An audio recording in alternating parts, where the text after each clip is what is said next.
Operation కగార్లో భాగంగా నక్సలిజాన్ని తుదుముట్టిస్తామన్న కేంద్ర హోంమంత్రి అమిత్ షా ప్రకటనతో రాష్ట్రంలో వారి లొంగుబాటు కోసం సెంటిమెంట్తో ద్విముఖ వ్యూహాన్ని పోలీసులు అమలు చేస్తున్నారు. సరిహద్దు రాష్ట్రాలు ఛత్తీస్గఢ్, మహారాష్ట్ర ప్రాంతాల్లో ఎన్కౌంటర్లు పెరుగుతుండటంతో తమ వారిని లొంగిపోయేలా ఒప్పించాలంటూ కుటుంబ సభ్యులతో ప్రకటనలు చేయిస్తున్నారు.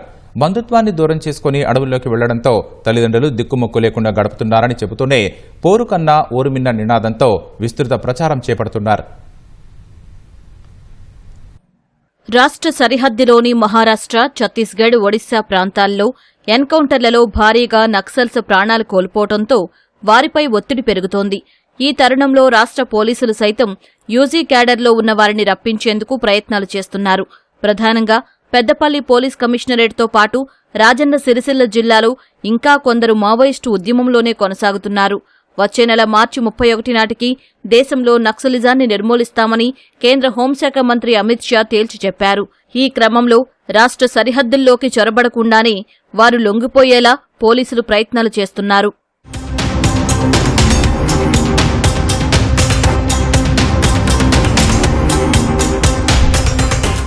పెద్దపల్లి పోలీస్ కమిషనరేట్ పరిధిలో దాదాపు 17 మంది యూజీ క్యాడర్లో ఉన్న మావోయిస్టుల్ని జనజీవన స్రవంతిలోకి వచ్చేలా కుటుంబ సభ్యుల ద్వారా ప్రకటనలు చేయిస్తున్నారు.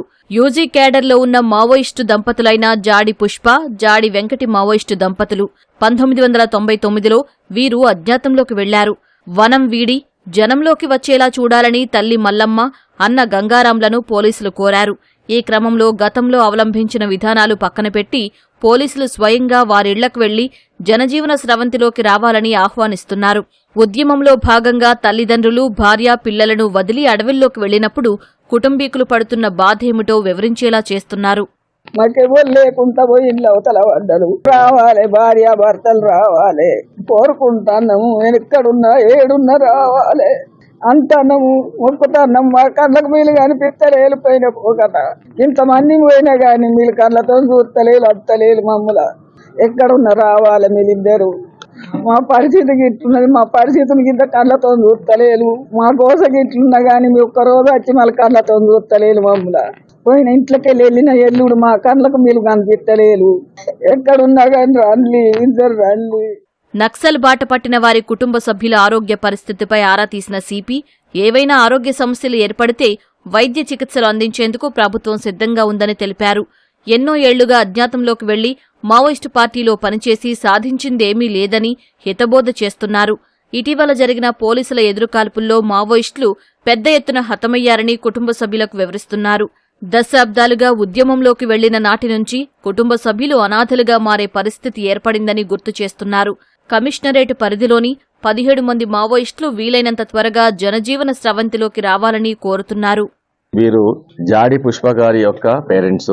జాడి పుష్ప గారు 1999లో ఉద్యమంలోకి వెళ్లారు. అప్పటి నుంచి ఇంతవరకు ఇక్కడ ఎక్కడున్నారో వీళ్ళకి తెలియదు.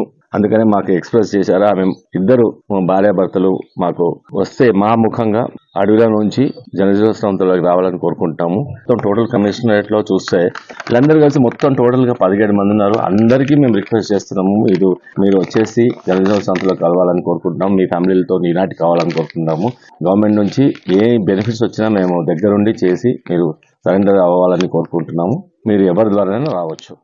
ఇటీవల నక్సలైట్ల పేరుతో లేఖలు రాస్తూ ప్రజలను బెదిరిస్తున్న వారి వివరాలు సేకరిస్తున్నామని, చట్ట వ్యతిరేకంగా వ్యవహరించిన వారిపై కఠిన చర్యలు తప్పవని రామగుండం సిపి హెచ్చరించారు.